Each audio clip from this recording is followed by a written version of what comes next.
이 물체는 옆에서 보았을 때 가운데 부분에 언덕이 있는 것처럼 불룩하고 불룩한 부분 양쪽으로 얇게 튀어나온 형태를 가지고 있습니다. 이런 특징들을 들으면 무엇이 떠오르나요? 다시 한번 정보들을 보죠.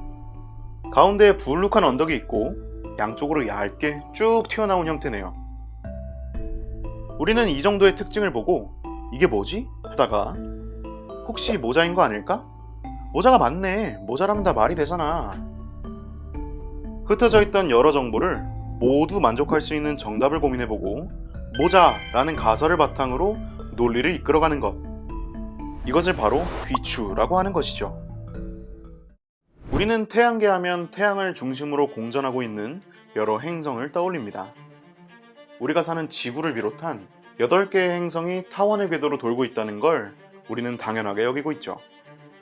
지구의 나이가 자그마치 45억 년이라고 하니 그 오랜 기간 계속 공전하고 있었을 텐데 우리가 타원의 궤도로 돈다는 사실을 알게 된 건 약 400년 전의 수학자 요하네스 케플러 덕분이라고 할 수 있어요.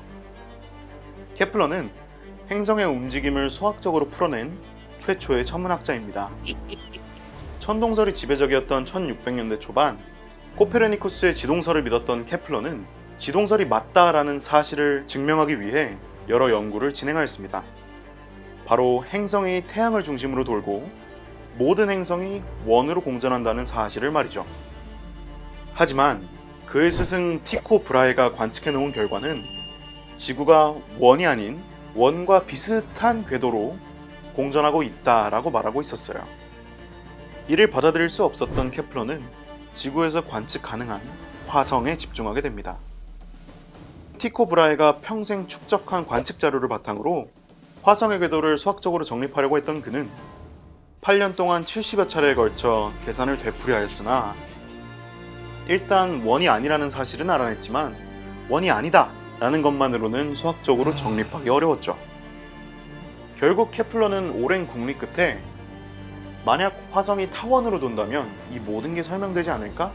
라는 가설을 세우게 되고 공전 궤도의 형태를 타원이라 생각하고 계산을 해보니 그제야 관측된 결과와 일치하게 되었습니다. 계산을 통해 알아낸 화성의 위치와 실제 관측되는 화성의 위치가 같아진 것이죠. 화성이 타원 궤도를 가진다는 가설을 확신하게 된 케플러는 티코의 관측 자료를 바탕으로 다른 행성도 모두 타원의 궤도를 가진다는 사실을 세상에 알리게 됩니다. 귀추를 통해 생각해낸 가설이었지만 여러 행성에 대한 관측 자료를 통해 자신의 논리를 뒷받침하였고 후대의 뉴턴에 의해 연역적으로 증명되면서 과학적 사실로 받아들여지게 됩니다. 여러 관찰과 사고를 통해 얻은 자료들을 가장 잘 엮어줄 가정을 선택하는 귀추. 이 귀추는 과학을 발전시키는 데에 있어 정말 중요한 역할을 하는 논리 과정입니다. 케플러도 그러했지만 수많은 과학자들이 이 귀추의 과정을 통해 가설을 생성하고 또 그 가설을 증명해내기 위해 수도 없이 많은 연구를 진행하고 있죠. 처음에 봤던 그림을 다시 한번 살펴보죠.